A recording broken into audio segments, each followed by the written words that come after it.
Welcome to the Deep Dive. Yeah. Today, we're going to be diving deep into some online discussions you shared with us about AI and how AI is going to impact the future of work. Yeah, it's a really hot topic right now. Yeah. Lots of different opinions floating around. Yeah, let's try to break it down a bit. Yeah. So first up, we got the ARC AGI benchmark. Okay. What is that? So the ARC AGI benchmark is basically just a test that tries to measure general intelligence in an AI system. Okay, so like an IQ test for AI. Basically, yeah. It's seeing, can this AI solve problems and learn from new information? Gotcha. Can it reason logically? All those hallmarks of human-level intelligence. And there's this new model O3 I've heard about. Yeah. That's kind of making waves with this benchmark. What's up with that? Yeah, so O3 is a big deal because it's the first AI model that's actually surpassed human performance on this ARC AGI benchmark. Really? Yeah, so it scored 82.8% on the public evaluation and then 75.7% on the semi-private evaluation. And the average human score is 85%. Wow. So it's getting really close. Yeah, very close. So does this mean the robots are taking over? Well, not so fast. There's a little bit of a controversy with this performance. What's the catch? So the catch is OpenAI, the company that created O3. Right. They used a version of the model that was trained on a public data set of ARC AGI problems. So it's it peeked at the answers beforehand? Basically, yeah. Okay. So some people are questioning, did it really show general intelligence or did it just learn how to game the system? Right, yeah, studying for the test, basically. Exactly. So it's kind of an asterisk. Makes sense. Bad performance. But regardless, to even get that score, even if it did have a little bit of help, right, must have taken a crazy amount of computing power. Oh, yeah, huge amount of computing power. Yeah. I think the cost to run the highest performing O3 model was somewhere between $2,000 and $3,400 per task. Wait, thousands of dollars just to complete one task? Yeah, so that leads to a lot of debate about how practical are these models? Right. Is the cost going to come down? Yeah. Is that a fundamental barrier to them being useful in the real world? Right. So it's kind of a wait and see, I guess. Yeah, we'll have to see. But even besides the cost, what I find really interesting is how are these models even getting these results? Yeah, so one of the things that's really interesting is this idea of chain of thought prompting. Chain of thought. Yeah. Basically what they do is they allow these models to break down a really complex problem into smaller steps. Oh, so instead of trying to solve the whole problem all at once, it kind of breaks it down. Exactly. And it tackles it piece by piece. Okay. And this seems to be a big reason why O3 has been able to do so well. So with giving it a mental map to follow so it can think things through more systematically. Yeah, that's a great way to put it. Okay. And basically, the more computing power you give it, the more elaborate these chains of thought can be. Okay, so more compute power, more thinking power, better results. Exactly. Yeah. But let's talk about the elephant in the room here. What does this all mean for us humans? Right. If AI can now solve problems, write code, even reason, are our jobs on the line? Yeah, that's the big question, isn't it? And all these discussions are really a mix of hopes and fears about the future of work in an AI-driven world. So are people freaking out? Are they excited? Yeah, some people are definitely freaking out. They're imagining this dystopian future where robots are going to take over all the jobs and then humans are going to be left unemployed and purposeless. A little dramatic, don't you think? Maybe a little bit. Yeah. But then you have other people who are no AI is going to create all these new jobs and it's going to increase productivity. Okay. And everyone's going to be better off as a result. Okay, so two very different views. Yeah. Seems like there's no easy answer here. No, definitely not. And there are a lot of valid concerns about how is this going to impact the job market? Yeah. Especially for middle class workers. Right. Whose jobs might be the ones that are most likely to be automated. Right. And even if new jobs do emerge, there's no guarantee that everyone's going to be qualified for those jobs or that they'll pay as well. Right, exactly. As the jobs that were lost. And it leads to this whole question of wealth inequality. Right, because if AI mainly benefits the people who own and control the technology, then it could lead to an even wider gap between the rich and the poor. Exactly. So it's not just about jobs being created or destroyed. It's also about who benefits from this technology. Exactly. Yeah, who benefits and who gets left behind. This is getting pretty complex. Yeah. So we've got concerns about jobs, wealth inequality. What else are people worried about? Well, a lot of people are also just skeptical about whether these AI models are actually intelligent. Yeah. Like, are they really thinking, or are they just really good at recognizing patterns? Exactly. And this kind of gets into this big question of, like, how do we define intelligence? Right. Like, how do we measure it both in humans and in machines? Yeah. That's a whole other can of worms. Yeah. It's a whole other conversation. Yeah. This deep dive is going down some interesting paths. Yeah. But it's all really thought-provoking. Yeah. I'm really curious to hear what other insights you've found in these discussions. Yeah, so one of the really interesting things that came up is this idea that benchmarks, while they're useful for measuring progress, they also have limitations. Okay. In what way? Well, they tend to focus on very specific tasks, Right. and they might not really capture the full range of what human intelligence can do. Okay. And the other thing is they can be gamed by AI systems Right. that learn how to kind of exploit the test without actually understanding the underlying concepts. So it's like teaching someone to pass a driving test without teaching them how to drive. Exactly. Yeah. So are we really evaluating intelligence, or are we just seeing how good these AIs are at manipulating a very specific set of rules? Okay, so benchmarks are a helpful tool, but we need to be careful not to read too much into them. Yeah, exactly. What other interesting things have you found? So another thing that came up a lot was this concept called Moravec's paradox. Moravec's paradox. What's that? Basically, it says that things that are easy for humans, like seeing the world around us or moving our bodies, Right. those are actually super difficult for AI to do. Huh. But then things that are really hard for us, like formal logic or complex math, those are relatively easy for AI. So like a computer can beat a grandmaster at chess, but it can't tie its shoelaces. Exactly. And there was this one example in the discussions about a standardized test for amputees. Okay. It measures their ability to do really basic tasks like pouring water, zipping a jacket, picking up coins. Okay. And apparently, even with all our technology, replicating those actions in an AI is still really hard. That's wild. It is pretty wild. So AI can do all this crazy stuff with numbers and logic, Yeah, but it still struggles with the things that we humans do without even thinking. exactly. And it kind of makes you wonder, like, what does it really mean to be intelligent? Yeah. And how do we measure something as complex as intelligence? These are some big questions. Yeah, big question. I feel like we've only just scratched the surface here. Yeah, we've just started. I'm ready to keep going. So before we went on that tangent about intelligence, we were talking about how AI systems sometimes struggle with tasks that are easy for humans. Right. Like zipping up a jacket or pouring a glass of water. Right. It just seems so counterintuitive. It is. And I think what's interesting is, like, that difficulty might actually be the key to understanding true intelligence. Okay. I'm listening. Tell me more.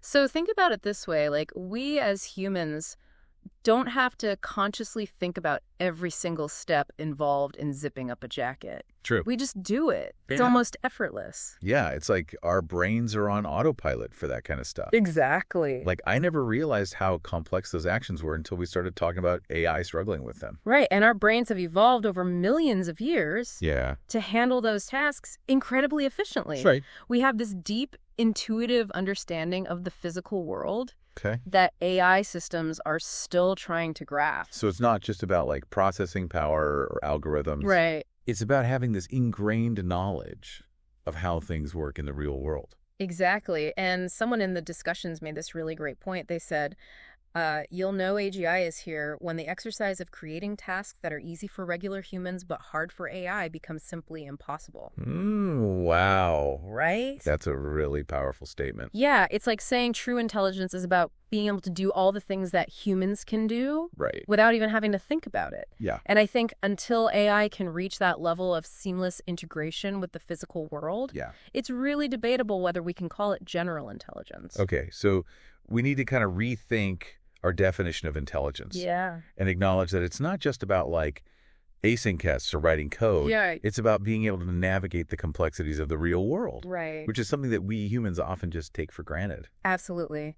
And so that brings us back to the bigger picture. You know, if AI is still struggling with these fundamental aspects of human intelligence, what does that mean for the future of work? Right. Are we really on the verge of mass unemployment, like some people fear? Yeah. Well, the discussions are definitely a mixed bag on that front. Yeah. Some people seem really convinced that AI is just going to, like, render humans completely obsolete. Right. And then other people are a bit more optimistic, I guess, and they think that it will just change the nature of work, but not eliminate it altogether. Yeah, I think there's truth to both of those perspectives. Right. I think it's naive to think that AI won't have a huge impact on the job market. Right. But it's also important to remember that history is full of examples of technology disrupting industries and creating new opportunities along the way. Right. Like the invention of the automobile.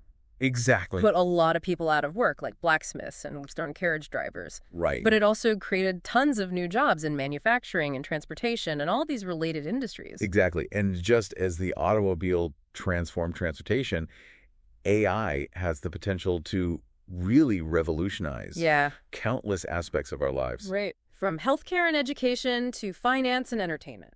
Okay, so maybe instead of fearing the robot apocalypse, we should be focusing on how to adapt and thrive in this new AI-powered world. I think that's the key. Okay. Instead of asking, will AI take my job? Maybe the question should be, how can I leverage AI to create new opportunities and make my work even more meaningful? I love that shift in perspective. Yeah. It's about embracing the potential of AI, not being afraid of it. Exactly. And I think one of the most promising aspects of AI is this ability to augment human capabilities, not replace them. Augment, not replace. I like that. Yeah. So it's not humans versus machines. It's about humans and machines working together to achieve things that were previously impossible. Exactly. And we're already seeing that happening in a lot of industries. Yeah, like in healthcare, AI is helping doctors diagnose diseases more accurately and develop personalized treatment. Exactly. And in finance, AI is being used to detect fraud and analyze market trends, make investment decisions. It's pretty amazing to see how AI is already changing the world around us. It is. But even with all these advancements, there's still a lot of uncertainty about the future. Definitely. Yeah. And I think one of the biggest unknowns is how will AI impact the distribution of wealth and power in society? Right. Will it exacerbate existing inequalities, or will it actually create a more equitable world? Those are huge questions. Huge question. And it's really hard to predict what the answers will be. It is. Yeah. But one thing is for sure, the choices we make today about how we develop and deploy AI will have a massive impact on the world of tomorrow. So we need to be really thoughtful and deliberate in our approach. Yeah. Considering not just the benefits, but also the potential risks and challenges. Absolutely. And it's crucial that we have these open and honest conversations about these issues. Right. And involve people from all walks of life, not just technologists and policymakers. Because AI is not just a technological issue. It's a societal one. Exactly. It's about shaping the future we want to live in. Right. And speaking of shaping the future, someone in the discussions brought up a really interesting point about how our views on AI often mirror our views on humanity as a whole. Oh, that's interesting. Yeah. What do you mean by that? Well, some people approach AI with a sense of optimism and wonder. Okay. They see it as this tool for progress and innovation. Okay. They believe that AI can help us solve some of the world's most pressing challenges. Okay. And create a better future for everyone. Okay, so they see the glass as half full. Exactly. What about the other side? And then you have other people who approach AI with a lot more fear and skepticism. Okay. They're worried about its potential to disrupt our lives. Okay. And even threaten our existence. Right. They see AI as a force that could spiral out of control and lead us down a dangerous path. So they see the glass as half empty or maybe shattered on the floor. Yeah. And what's interesting is that these differing perspectives on AI often reflect deeper beliefs about human nature itself. Okay, so if you believe that humans are inherently good and capable of progress, you're more likely to see AI as a positive force. Yeah. But if you believe that humans are inherently flawed and maybe even self-destructive, you're more likely to see AI as a threat. Right. And I think this just shows that our views on AI aren't just about technology. They're about our fundamental beliefs about who we are as humans and what the future holds. That's fascinating. Yeah. It's like AI is this mirror that reflects our own hopes and fears and aspirations for the future. Exactly. And that makes it even more important to really engage in these conversations. Yeah. To challenge our assumptions and consider all the different possibilities, both good and bad. Because the future of AI is not set in stone. It's something that we're actively creating through our choices and our actions. Exactly. And as we continue this deep dive, let's keep that in mind. Okay. Let's explore the world of AI with both curiosity and critical thinking, acknowledging both the potential and the pitfalls. Sounds good. But before we move on, I want to go back to something else that came up in the discussions. Okay. It's this whole idea of gaming the system. Oh, yeah, that's a really important point. Yeah, we talked about it briefly with O3 and the IRC AGI benchmark. Right. But it's a bigger issue, I think, that applies to AI development in general. It does. Yeah, because if we're using benchmarks to measure progress and guide development, we need to be sure that AI systems are actually learning and improving, Right. not just finding clever ways to exploit loopholes in the tests. Exactly. And there are a lot of examples in these discussions of how AI can kind of game benchmarks without necessarily achieving true understanding or intelligence. Right, like someone mentioned that AI systems can be trained to recognize specific patterns in the IRC AGI puzzles, Right. allowing them to solve the tasks without actually grasping the underlying concepts. Yeah, it's like teaching a parrot to repeat phrases without actually understanding what they mean. Right, so it's not enough to just look at the scores. Right. We need to understand how the AI is arriving at those scores. And that requires really careful analysis and scrutiny, not just blind faith in the numbers. And that's why it's so important to have a lot of different perspectives involved in AI development and evaluation. Absolutely. Right? We need people who can think critically about the limits of benchmarks and who can challenge those assumptions about what actually constitutes intelligence. And that's one of the reasons these online discussions are so valuable. Yeah. They bring together people from all these different backgrounds and with all these different viewpoints, and it forces us to really confront our biases and consider alternative perspectives. Yeah, it's like this giant brainstorming session where everyone is encouraged to throw out ideas and challenge assumptions and explore all the possibilities. And out of that chaos and debate, we can hopefully emerge with a much more nuanced and informed understanding of AI and what it means for the future. I like that. All right, I'm ready to dive back into the chaos. Okay.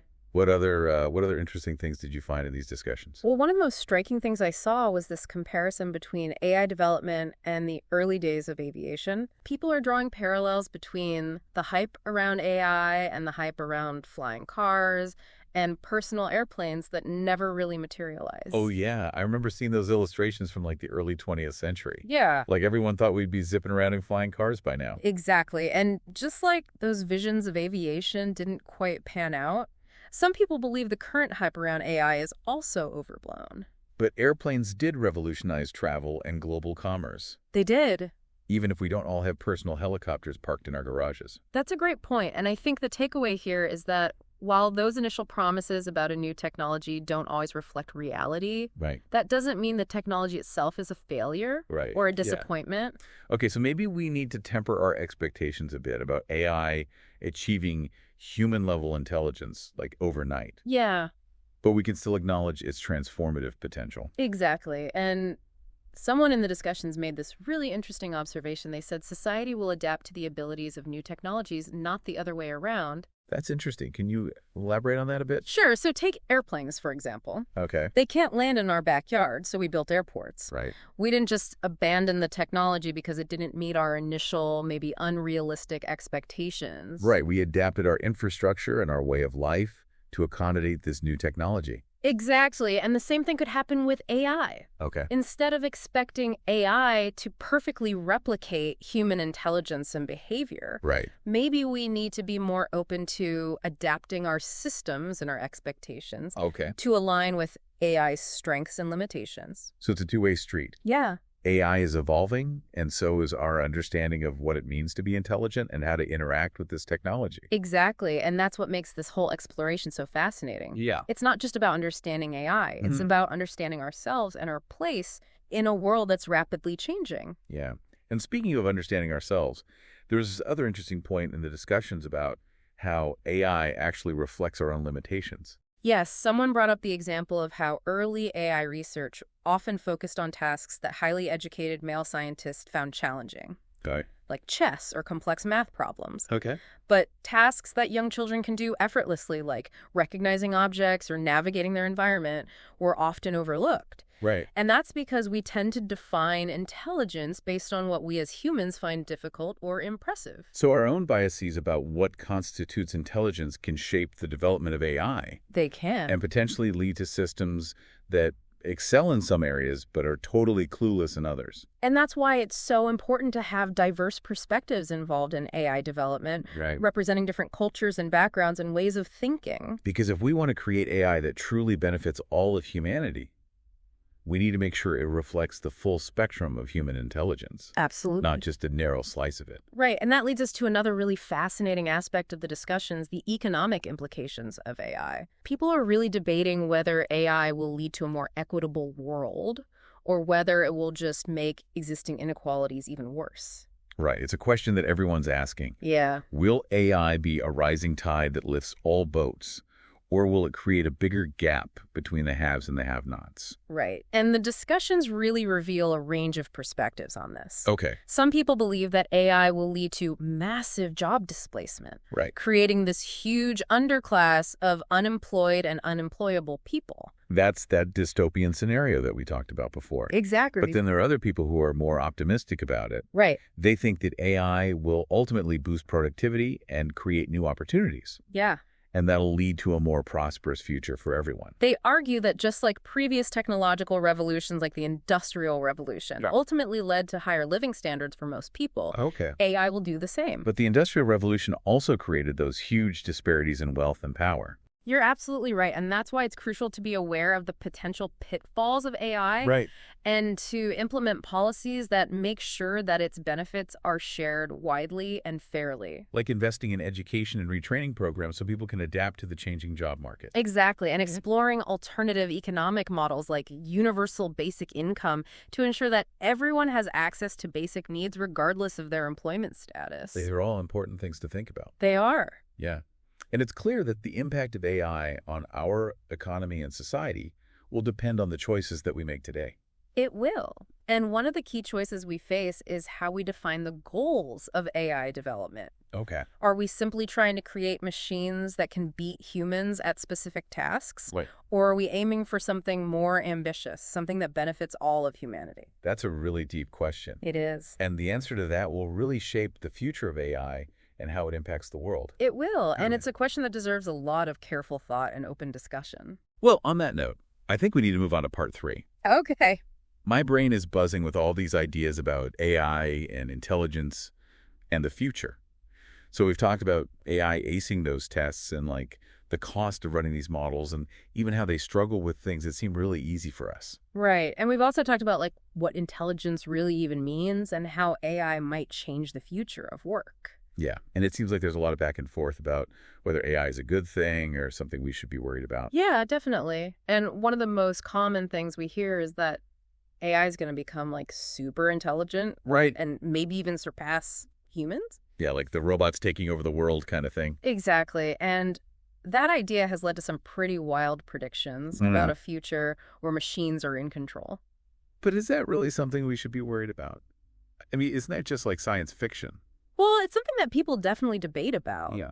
Some people think that because AI is advancing so quickly, it's becoming more and more likely. They point to things like how computing power is growing so fast and how algorithms are getting more complex. So they're saying it's just a matter of time before AI gets smarter than us. That's the idea, but there are also lots of people who don't buy it. Yeah. Yep. They say that even though AI has come a long way, it's still nowhere near as smart as humans. Okay. They basically say, hold on, AI is not taking over the world tomorrow. Right. And they point out that a lot of the hype around AI comes from tech companies who want to sell us on the idea of super intelligent machines. So we need to be a bit careful about those predictions and look at the facts. Exactly. And I think the important thing to remember here is that AI is a tool. And like any tool, it can be used for good or for bad. So it really depends on how we use it. Exactly. It all comes down to how we develop and use AI. And that's why we need to talk about the good and bad things that could happen. Yeah, we need to have those open and honest conversations about AI and make sure that it's aligned with what we value as humans and that it's developed ethically. And we need to be ready to deal with any problems that might come up, like people losing jobs or inequality getting worse. Absolutely. We can't just wait and see what happens. Right. We need to make sure AI is used to benefit everyone. Exactly. And that brings us back to that question from the discussions.